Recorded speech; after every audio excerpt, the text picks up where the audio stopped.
Omahyanatimanlasya Janansanaka Saksurunmilitam Yena Tasmai Shri Gurave Namah.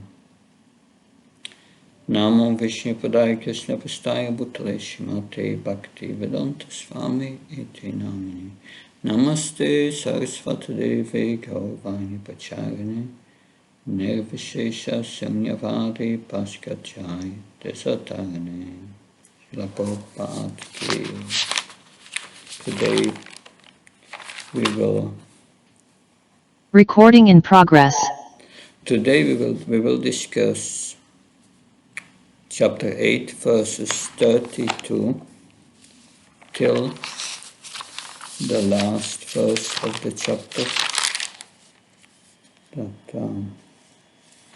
We will first read from verse 32 till 38 and then try to get a deeper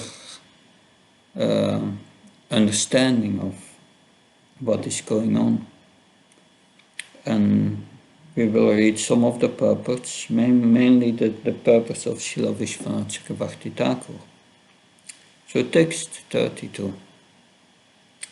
Om Namo Bhagavate Vasudevaya. Om Namo Bhagavate Vasudevaya. Om Namo Bhagavate Vasudevaya. Savai Satkarmanam Saksat Vichyate Yasambhava Adyanga Yatra Asminam Yataham Janado Guru. Translation. My dear friend, he who gives a person his physical birth is his first spiritual master, and he who initiates him as twice born Brahman and engages him in religious duties is indeed more directly his spiritual master. But the person who bestows transcendental knowledge upon the members of all the spiritual orders of society is the ultimate spiritual master. Indeed, he is as good as myself. So 3 spiritual masters are described. Can someone read commentary of Vishwanath Chakravarti Thakur, verse 32? There are 3 gurus: the father, the one who gives Upanayanam, the one who teaches about me.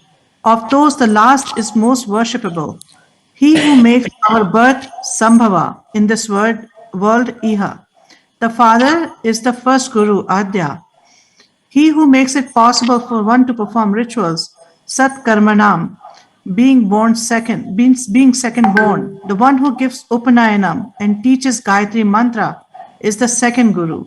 He who gives knowledge to people of the 4 ashramas, who teaches about me, is to be worshipped on the same level as me, Yathaham. So first is the father, and then the one who gives Brahman initiation, and then the third guru is the one who teaches devotional service about Krishna. And Krishna says he's to be worshipped on the same level as me.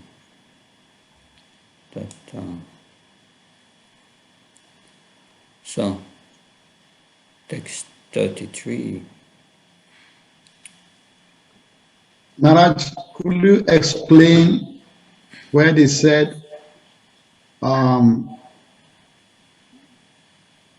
guru who give the spiritual master for the entire spiritual community? Who is that? Is it the super soul or? No, that we go back here. Yeah.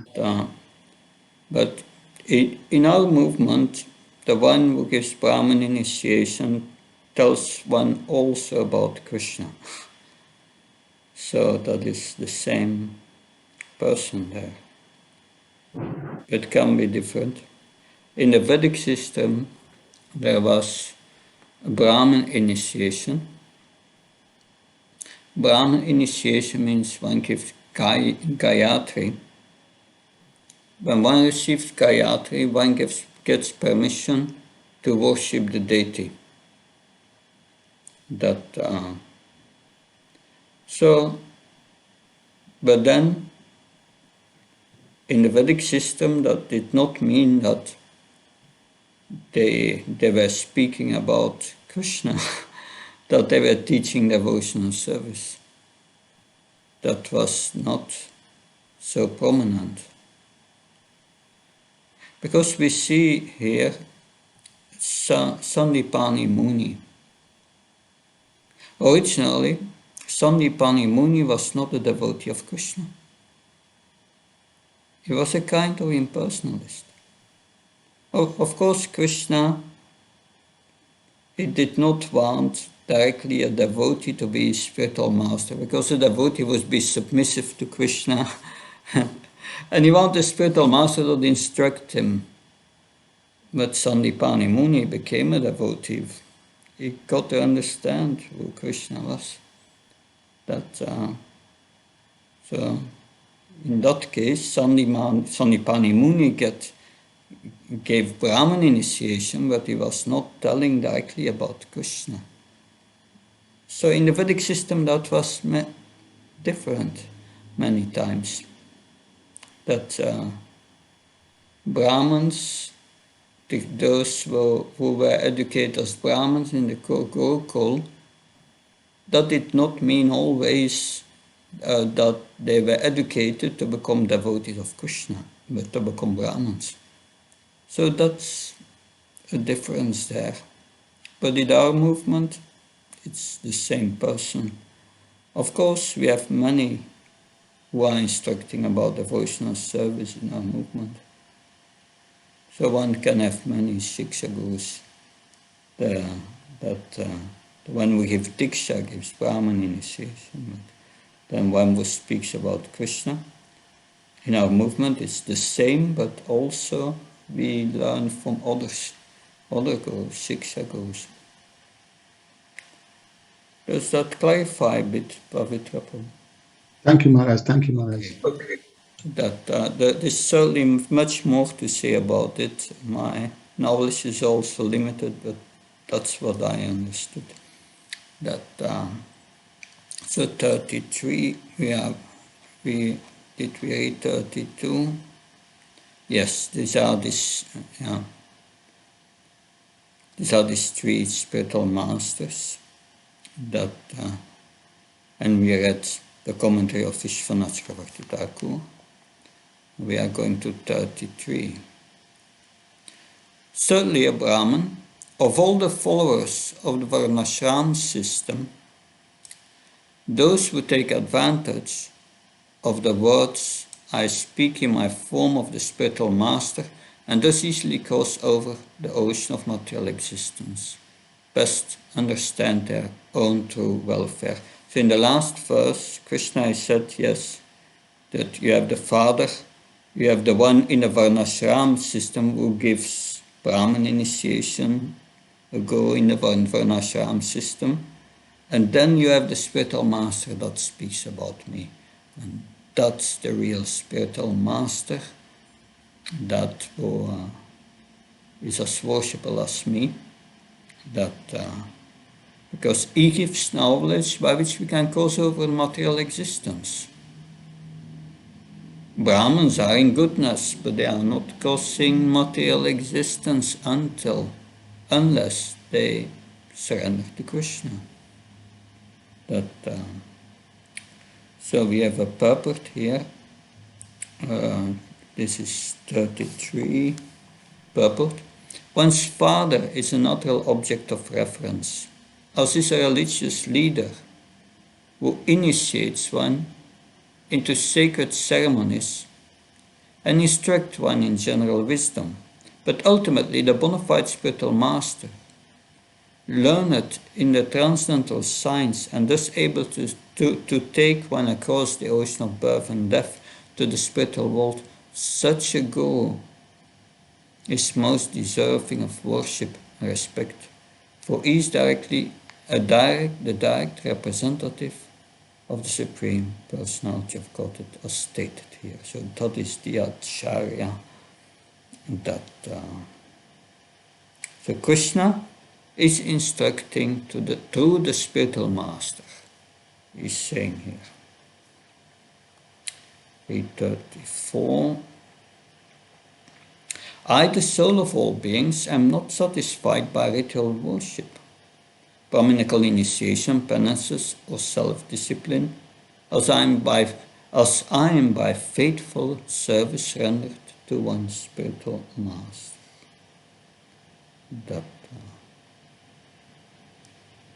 So the point is that the spiritual master gives transcendental knowledge, which is basically Krishna.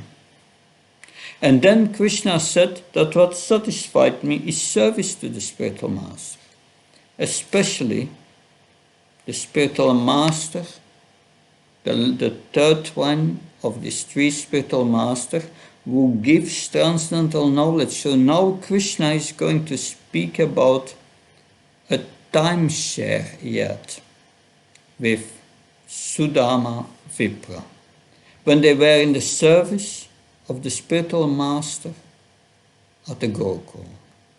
So I'm going to read now verses 35, 36, 37, 38, and then we will go deeper in what we have heard.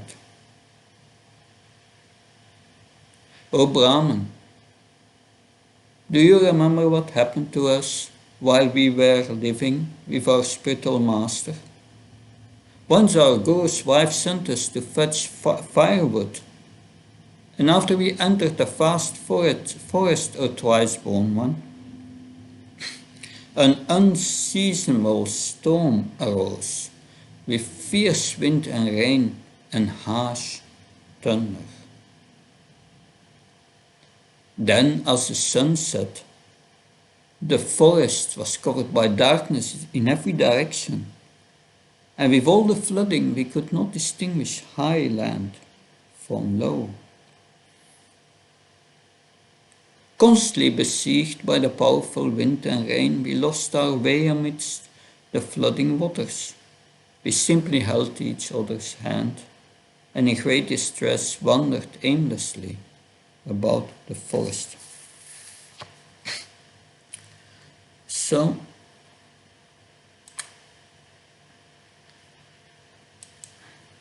remember who is speaking here.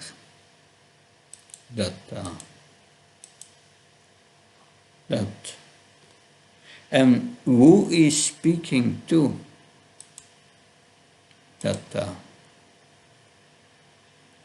It is the Supreme Personality of Godhead who was in the Gurukul and was wandering about to find firewood, together with Sudama, the Brahman.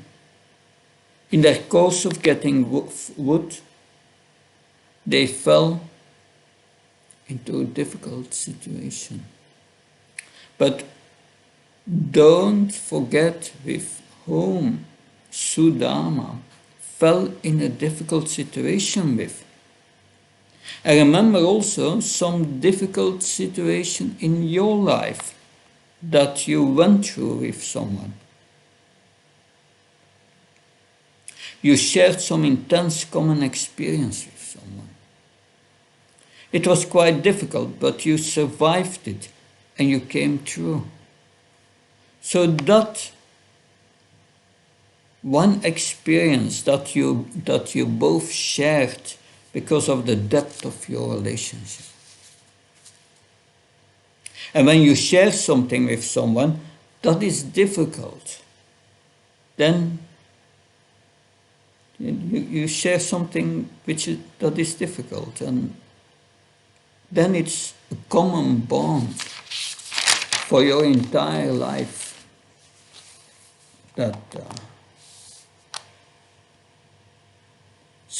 Just imagine having shared this experience of being lost in a dangerous and uncomfortable situation in a forest while gathering firewood for the Guru's wife of Sandipani Muni. And it starts raining, flooding flooding anywhere. It is dark and the sun sets. You went out in the winter to gather wood so that the cooking can be done and so that Sandipanimuni could be warm. And then it's raining, it's thundering and dark, and you don't know where you are. And you are a young boy holding Krishna's hand in great distress. You are shivering, and all night long you are together. All night long, just imagine the intimacy of that time. At the same time, understand that Krishna is the supreme controller. So, for the pleasure of Krishna, this experience has been arranged, so that the intimacy, the rasa, the taste, the spirit of Krishna being so intimate with his devotees, and his devotees being so intimate with him. This experience of being so close with Krishna did not only give pleasure to Sudama, but also give so much pleasure to Krishna. Because the shared intimacy between Krishna and his devotee is so great. Krishna and his devotees means Krishna and those who love him. And we know that Krishna also experiences pleasure because as soon as he saw the Brahman, he embraced him. This also means that when they were together, Krishna shared the intimacy of this amazing event, just as Sudama did. So they were constantly seized by these powerful winds and rains. They were lost among the flooding waters. They simply held each other's hands, and in great distress they wandered aimlessly about the forest. Our commentators indicated that they were wandering around, but they didn't let go the firewood. They didn't let go the firewood they were carrying, and it was their service to their spiritual master. They were ideal in every way. They were acting on so many levels, teaching levels, lila levels. On different levels, these pastimes are exhibited. They spent the entire night in that way, in great distress. How is it possible that Krishna, who is composed of ecstasy, his body is as such Satchidananda? What is he afraid of? He is in ecstasy. What is the cause of his distress? There is no cause. Since his body is composed of Ananda, then what is the cause of his distress? And he's full of knowledge, he's full of Sit Shakti. His body is made of knowledge. How did he lose this way? That obviously, Krishna consciousness is compressed. Krishna's consciousness, his consciousness was compressed so that the lila could go on, so that he could experience the intimate relationship with Sudama, and that Sudama could experience an intimate relationship with Krishna. And that other things may also happen. All night, it happened all night, not just for 50 minutes or an hour, and it was winter. It is dark at 5:30 p.m. and it does not get light until 6:30 in the morning. That means that for 12 or 13 hours, the two of them, the Supreme Personality of Godhead and his Brahman devotee, were together and shivering, cold, fearful and wandering. They were together very, very intimately.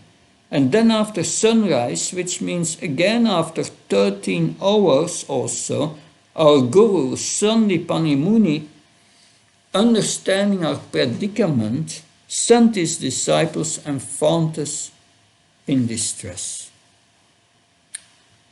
So we are now going back to that. Maharaj, can I make a small comment? Just, yes, sure.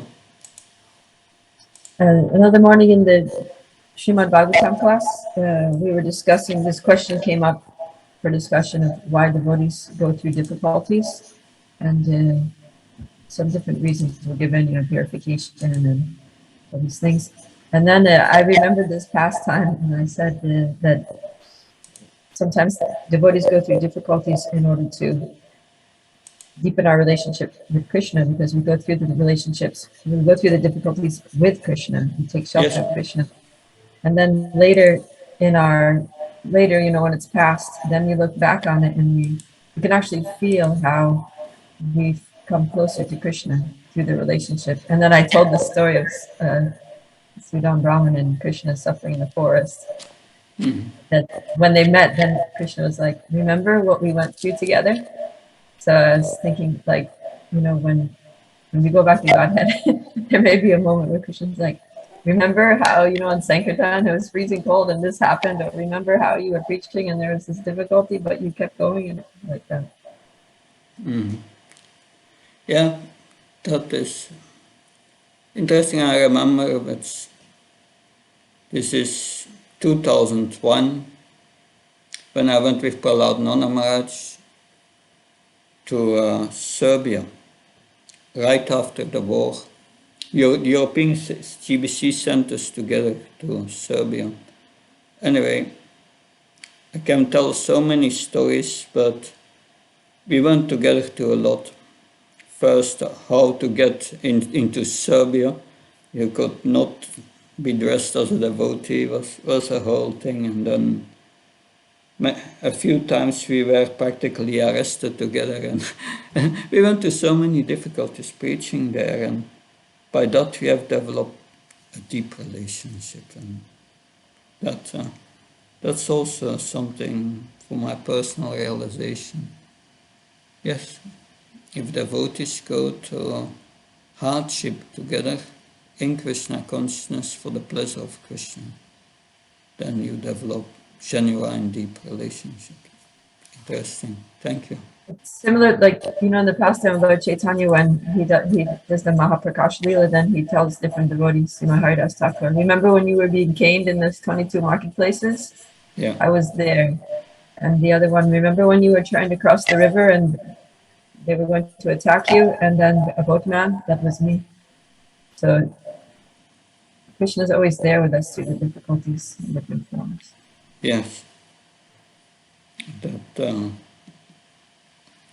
of course, Haridas Thakur was a little surprised that when he heard that, when he saw the wounds on the back of Lord Chaitanya,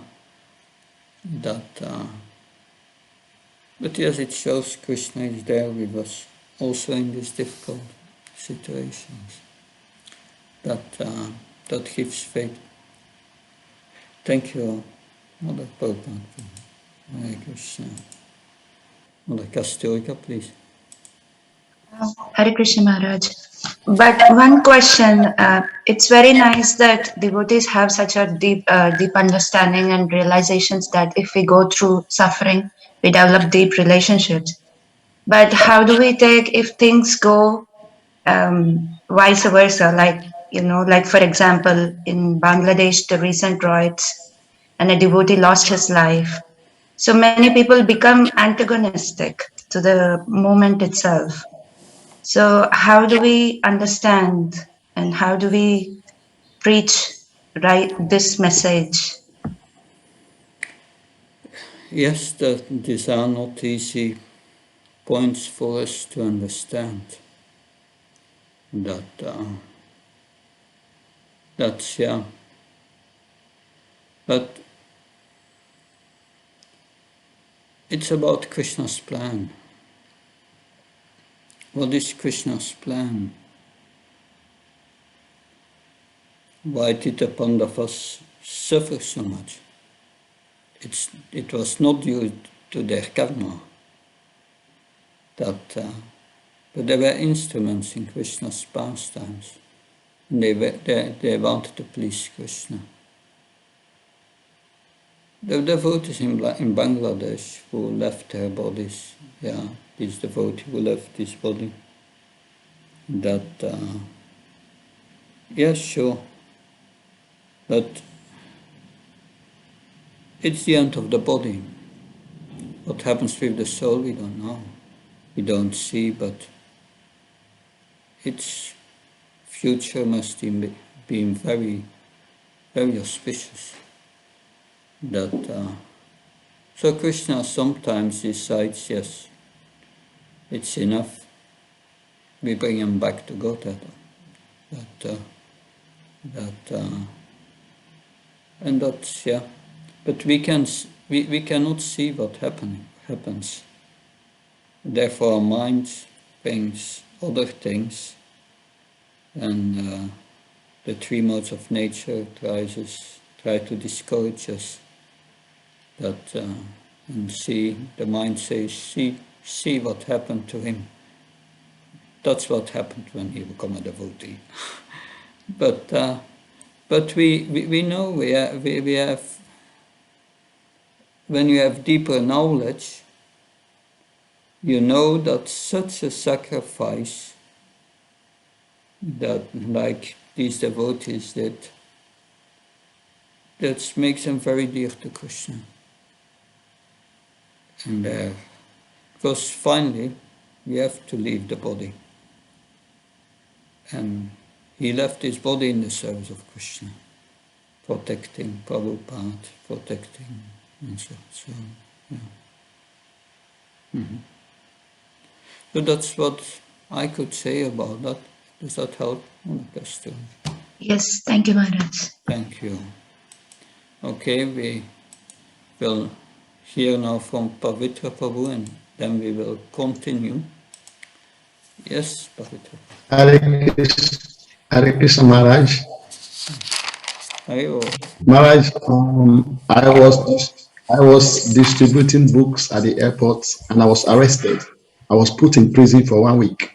So I was doubting, where is Krishna? I was praying to Krishna so that I will be released, but Krishna didn't answer my prayers. So I was wondering, how can Krishna allow this to happen to a devotee? Yeah. Srila Prabhupada in some purport speaks about Krishna wants to see how painstakingly we are in our determination to serve him. So you go to this hardship, they put you in prison, but then after that you continue your service. And that's great. That means you are learning how to be undisturbed in the most disturbing circumstances. So Krishna arranges these situations sometimes to purify us. Because finally it's not Krishna who is punishing you. These are the reactions of your own karma also.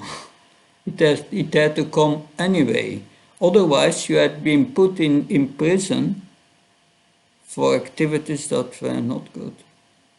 But now you have taken to Krishna consciousness, and then you are you have been put in prison for the crime of distributing Srila Prabhupada's books. But that's a great sacrifice, and Krishna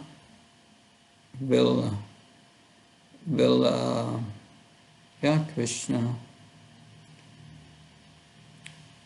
will never forget that. Like it appears here, he doesn't forget this intimate time with Sudama. And the commentary from Mother Prabhupada Priya is very interesting. Mother Ganga killed all these sons, one after another, which were the Vasus. Only Bhishmadev remained alive. But they were killed, and immediately they went back to their position in the heavenly planets. So it was a good thing. So we are used to think death is bad, and birth is good. But when you take birth, you start to die. Taking birth means death is born.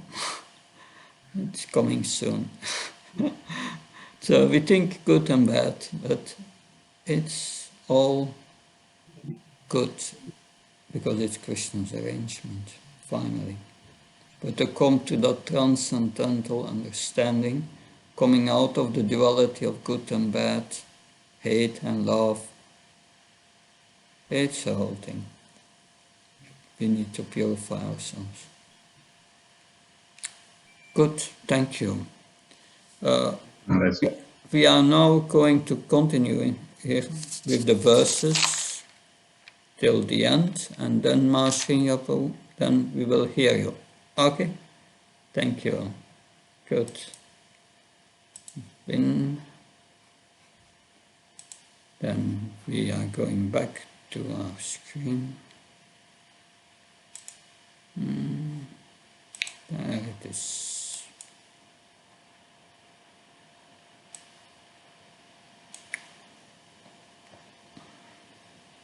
So we are text 39. Our Guru Sandipani, understanding our predicament, set out after sunrise to search us, his disciples, and found us in distress. So Sandipani Muni was in anxiety. He asked them to do some service, and they got lost. He may be worried that he may thinking, why did I send them out? So the relief when Krishna was finally found, it was a relief. He sent out so many disciples who all went out calling for Krishna, Sudama. And finally they found them. And how happy Sudama and Krishna were. And then the boys were browsed before Sandipani Muni. Text 40. Sandipani said, "Oh, my children, you have suffered so much for my sake. The body is most dear to every living creature, but you are so dedicated to me that you completely disregarded your own comfort." So that's the first verse, Sandipani Muni speaks, and then the second verse he speaks. This is indeed the duty of all true disciples, to repay the debt to their spiritual master by offering with pure hearts their wealth and even their very lives. So what does it mean with a pure heart? It means without wanting something in return.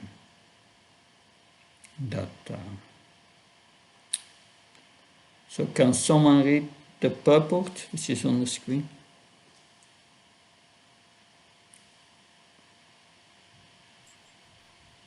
One engages one's body to realize one's purpose. The body is also the basis of the material conception of I, while one's fortune is the basis of conception of mind. Thus, by offering everything to the spiritual master, one realizes one's self to be an internal servant of the Lord. The spiritual master does not explode the disciple by rather engaging him fully in Krishna consciousness for the disciples' internal benefit. Thank you. Yes, for the disciples' benefit. 42.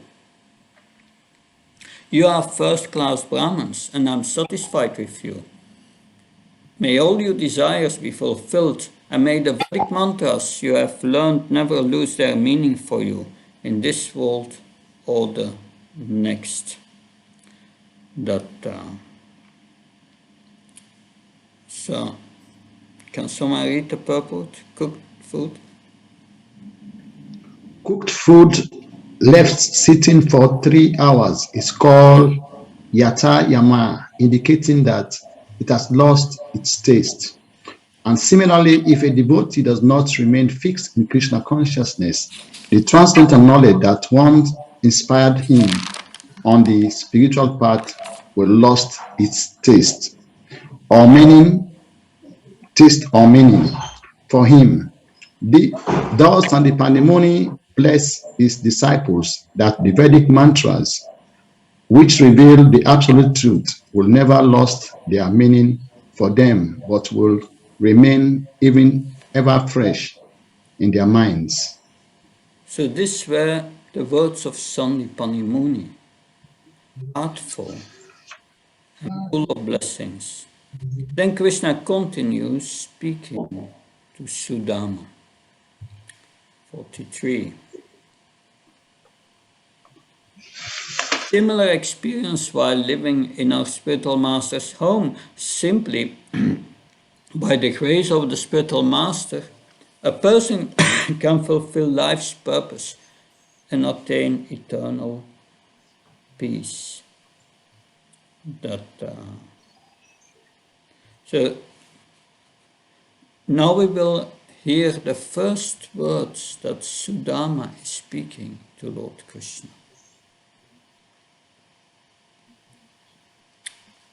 So what could I possibly have failed to achieve, O Lord of Lords, O Universal Teacher, since I was able to be personally live with you, whose every desire is fulfilled at the home of our spiritual master?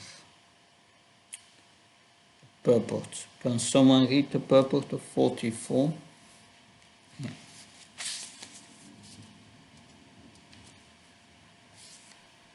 Sudama Brahmana wisely understands his extraordinary good fortune of having lived with Sri Krishna at the residence of the spiritual master.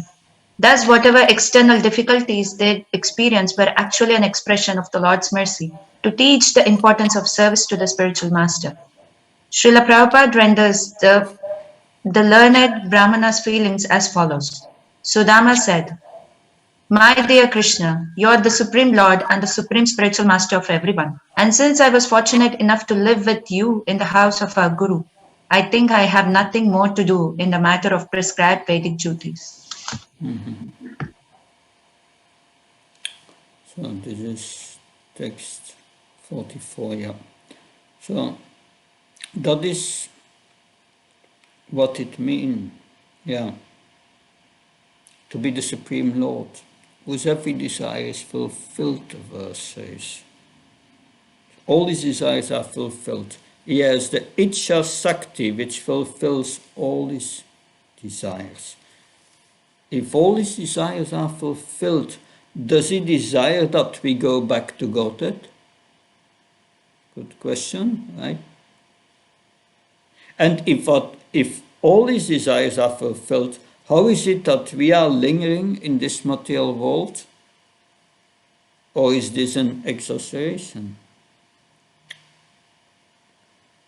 The point here is that we can't go, we can't go back to Godhead under force. We need love to go back to Godhead. And that is only attained by free will. This love is what Krishna desires. Therefore, bhakti is on the platform of liberation. It must be free from the influence of the material energy. Yes. Mamsya vyapacharina bhaktiruna sivati sagutan samati chitam brahmabhuya kalpate. Then bhakti of pure love and loving reciprocation takes place. So Krishna, at one hand, he does not seem to have achieved anything. He has fallen way behind. That Sudama is so impoverished. He hasn't anything to eat. But taking the clue of Srila Prabhupada, because his intimacy of his relationship with Krishna and his service in that relationship, he's not feeling bad at all. Let's go back to let's read the commentary on Vishwanath Chakravarti Thakur on 44. Yeah, it's on the screen. If someone can read, please. What lack of bliss was there for us? It was completely blissful for us who lived in the Gurukul with you, who act with your own desires, Satya Kamena. Your living in the Gurukul was by your wish alone. The difficulties of wind and rain encountered while fetching wood for teaching devotion to Guru was by your wish alone. Other than that, what power does the wind and rain have over you? The Vedas say the wind blows out of fear of you. That we were with you there is the result of great fortune. Yeah, that was the great fortune. That the wind, Krishna controls everything. Now we have the last verse. O Almighty Lord, your body comprises the absolute truth in the form of the Vedas and is thus the source of all auspicious goals of life. That you took up residence at the school of a spiritual master is simply one of your pastimes in which you play the role of a human being. Now, I want to read a bit what Srila Prabhupada said about the Brahmachari and the Brahmachari Gurukula training point. Bombay, 1976. Not that Guru is not here, and so much foodstuff, and that one eats sumptuously and sleeps 24 hours, that is not Brahmachari. We should be very careful. The Brahmachari ask permission, but here it is said that they should not ask permission. The Guru calls them. Otherwise, if the Guru has forgotten to call them, one or another, then he should fast on that day. The Gurukul was very strict in that way because the purpose was to teach full control over the mind, because it is the mind, as the Avanti Brahmin explained, it is the mind which is the cause of all our troubles. All difficulties, all entanglements in the material world comes from the mind. So this is true training, especially at the Brahmachari Gurukul, which causes the full control of the mind. Prabhupada continues speaking about this discipline and hardship, voluntary hardship. The Brahmachari may come from a royal house, just as Krishna, who is the son of Vasudeva, and he was a Brahmachari. So when Sudam Vipra, Krishna was supposed to be a Kshatriya, and Sudam a Brahman. So Brahmans and Kshatriyas are especially meant for going to the Gurukul. And they are very strictly following the rules of the Gurukul. So Krishna and Sudam Vipra went to collect dry fuel, firewood. Sudama Vipra came to Krishna's house, and Krishna reminded him, Dear Sudam, you remember that day that both of us, we went to the forest and there was a cyclone, rain, and we could not come out. So much painstaking for the matter of the Guru. So one cannot refuse that I'm coming from a very rich family. Why should you ask me to collect wood? I can purchase it. I have money, so no, you have to. Here it is said that the Brahmachari Gurukule Vasantanto Gurohitam only for the benefit of the Guru.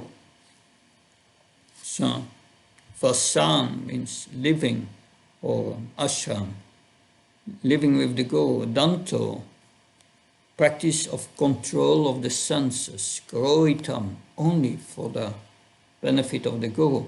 So even if you come from a royal family, even if you are coming from a very respectful Brahma family, when you are under the control of the Guru as a servant, and what kind of servant? A menial servant, maid servant. Not that I'm a rich man who I'm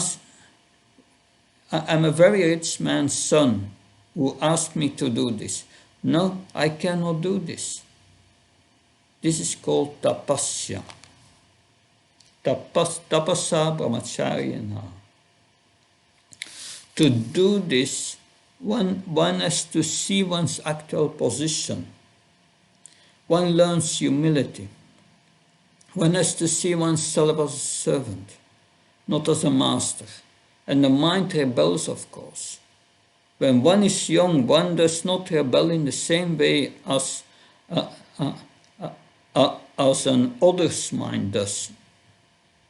When one is young, one sees all the adults as very big.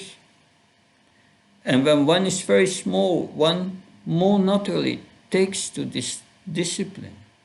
So Srila Prabhupada continues, it is very difficult at the present moment to introduce all these principles because the days are different. If you would become very strict, people will not come. We are constructing palatial buildings with rooms, with attached bathroom, and still people are not coming. This is a different day, very difficult. Everything is topsy-turvy, upside down. But there is only one way. It is when it's too strict and too much emphasis on the disciplines, then even those who wish to come will not be able to come and will not be able to stay. But even though everything is upside down, there is only one way. That is there in the Srimad Bhagavatam. Although this age is full of faults, that Dair dosha niderajan, and then that Kalir dosha niderajan. Kali Yuga is an ocean of faults. My dear king, I've described so many faults of this age, and you must be perplexed. But there is one benefit, especially for this age. What is that? Astye koman guna kirtanaiva Krishna sya mukta sangha brahmvajat. The Hare Krishna mantra. That is our hope in Kali Yuga. But there must be a quality of chanting. Mechanical is offensive.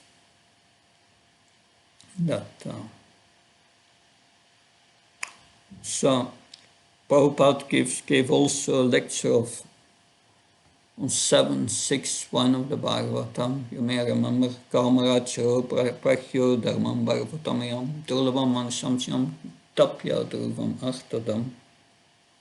So from a young age, one should be instructed in Bhagavad Dharma. And Srila Prabhupada in a lecture emphasizes this system of teaching Bhagavad Dharma from a young age is a system to teach the Bhagavatam from the early ages of life.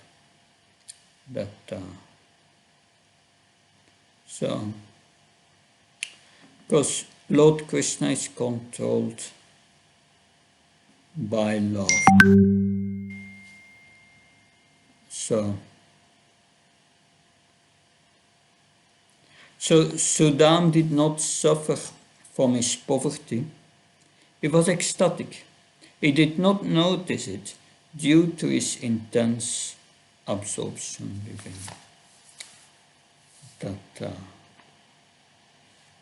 was always with Krishna within, the greatest 12. So a few points in the chat. I see this question. Could we say that the Diksha Guru is more important than the Shiksha Guru? That is offensive, that idea, and that is mentioned in the 11th canto. Let's see if I find the verse here. 11, 17, 27, Uddhav Gita, which we will discuss in the summer this year, Krishna willing. Acharyam avichanyam navmayet karichit namartya buddha suyetu sarvadev mayaguru. One should know the acharyas myself and never disrespect him in any way. One should not envy him, thinking him an ordinary man, for he is a representative of the demigods. So the acharya, shiksha or diksha, is acharya, both. Krishna says they are my equal representatives. Thinking differently is an offense, and that's a problem in our movement. The question was whether the Shiksha Guru is more important than the Diksha Guru. That seems to be what Krishna is saying in text 32. That the Diksha Guru usually is also the Shiksha Guru. He's also Shiksha Guru because he teaches Sambandha Jnana and Abhideya Jnana. So both are Shiksha Gurus. Diksha means, yes, a formal connection with Krishna. That's confirmed. But otherwise they are equal. Yes.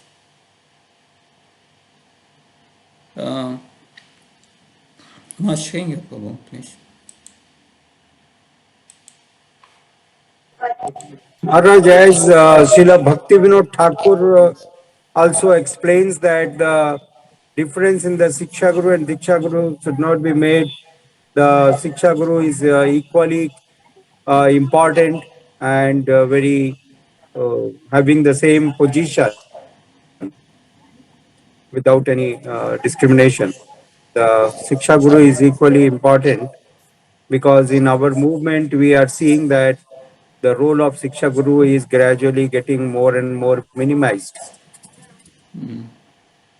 I've been secretary for the GBC for many years, and at a certain moment the GBC discussed that, and they came to that scriptural conclusion that Shiksha and Diksha are equal representatives of Krishna. But the problem is that the devotees in our movement are many times neophytes, and they see that different. And that's a cause of great disruption and difficulties in our movement, because it is in its roots offensive. And the GBC made a plan to bring that, to correct that, but until now they were not successful, and it's not going better. It's a very it's a very sensitive issue. And honestly, I don't want to go into that. I leave it where it is. Hare Krishna, Master Singapore. Thank you for your comment. Thank you, Maharaj. Thank you. Yeah. Mother Sitarani, please. Hare Krishna Maharaj, I think the confusion is arising because in the Vedic society, it is the family priest who would give the Upnayanam Samskar. It is not like in our system where one goes to a guru and gets the Gayatri Mantra. It used to be the family priest. And so Krishna is saying that that person should be also considered as a guru. And that person would not necessarily give Brahma Gyan to anybody. So I think that is the source of confusion here. Yeah, that is in the context of what we have discussed today. That is correct. It doesn't solve the issue in the context of ISKCON. That's something else. Thank you. But that's very true. Thank you. We should not forget that. The context of this, of what we are hearing today. Good. Mother Prabhupada Priya, please. Raj, I was surprised when you said that Sandipani Muni was an impersonalist. Like, why wouldn't Krishna have a devotee to be his spiritual master, teacher? Well, I try to explain that because if the spiritual master would have been a devotee, he would have been submissive to Krishna and would not instruct him, do this, do that. So Krishna wanted someone to really instruct him, and he reformed him, he became a devotee. But that's interesting. I was also surprised to find that out, but that seems to be a case. That, of course, that does not mean that he was a Mayavadi. That's offensive. Like the four Kumaras in the beginning. But what about in the case of Lord Chaitanya, because he took initiation from Ishvara Puri, who was a devotee, right? He's a disciple of Madhavendra Puri, but he didn't have any problems instructing Lord Chaitanya, calling him a fool and everything. Yeah, because Lord Chaitanya was taking the role of a devotee, Bhaktarupa. So that's a bit different. But Lord Chaitanya also took sannyas from an impersonalist, Katwa, the Keshava Bharati. So that's also interesting. He did something similar in that way.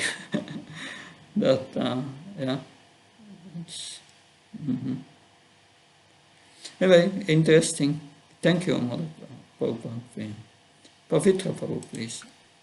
Hare Krishna Maharaj, thank you, Maharaj.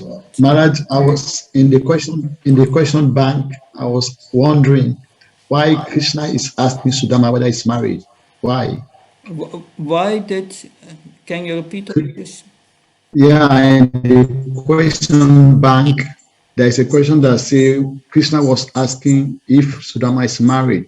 Why? Yeah. Because that shows they didn't meet for 20, 30 years or something. Because in meantime, the battle of Kurukshetra was over. Krishna had killed all the demons. He stays in Dwarka.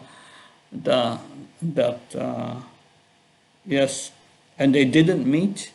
So after they left the Gurukul, they didn't hear anything from each other. And therefore Krishna asked it. Did you marry? Of course, Krishna is the Supreme Personality of Godhead. He's in everyone's heart.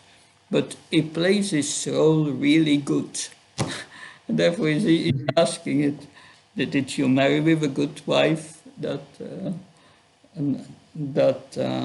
So it seems, that he was concerned about what happened with Sudama. There may be other reasons but yes. They didn't meet for a long time. Yeah. Good. Mother Prabhupada, Priya, please. Thank you, Maharaj. I think it's mentioned in the purport there also that Krishna was concerned whether he was following the varnashram dharma system properly, because the idea is that you should be in one ashram. You should not be out of ashram. Yeah, So because when they knew each other, they were brahmacharis. So seeing that he's not a brahmachari anymore, he's asking, "Oh, are you married?" Because either you're a brahmachari or you're a grihasta or a vanaprastha or sannyas. I If you're remember, outside of yeah, you don't have a position within varnashram. I remember It's reading that. Yes, yes, that's the real reason.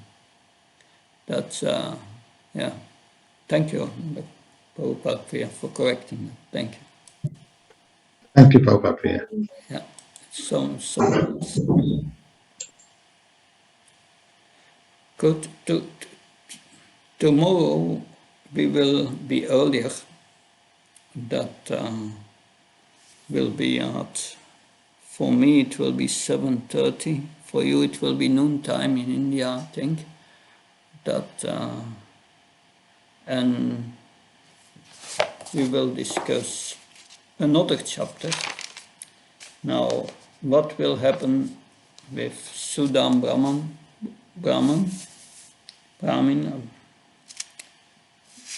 We will hear about the benedictions he will receive, the gift he brought for Krishna. That, yes, and the benedictions that he received. That is chapter 81. That I went over all the chapters and I looked how much time Bhurijan Prabhu spent on it, because I heard all his lectures. I've seen that for chapter 83 we have scheduled 3 sessions. Bhurijan Prabhu did it in 1 session. But I think, but he went not through all these purports from the second part. He just read the verses. So I think we will be able to do it in 2 lessons. That 3 lessons for chapter 83 may be a bit too much. In that way we can but the other chapters are all right. They are that just a little comment. We may have 1 lesson less and finish at the end of the month. Mother Prabhupada, Priya, please. Raja, I can't make it to these earlier classes because for me it's going to be like 1:30 in the morning. I understand, but I'm thinking that if we'll be going through the schedule quicker and freeing up some space, then it would be nice for me at least yeah, if we could miss one of these early morning classes and have a later class later. yeah, but for me it's a little difficult because I have also other preaching engagements. But there are not so many in the morning. This weekend in the morning and next week another one, I think. But you can hear the recordings. Recordings from Mother Shakti Swarupini. They will also be on my website, YouTube channel, so you can hear the recordings afterwards. It are only a few. I understand just after midnight to attend the class, it's too much. I was just suggesting that if there will be an open space later in which you could do the 3 o'clock class, not today or not tomorrow or the next day, but like you're saying that if you cover 83 in 2 days instead of 3, then there'll be 1 day where there's no class.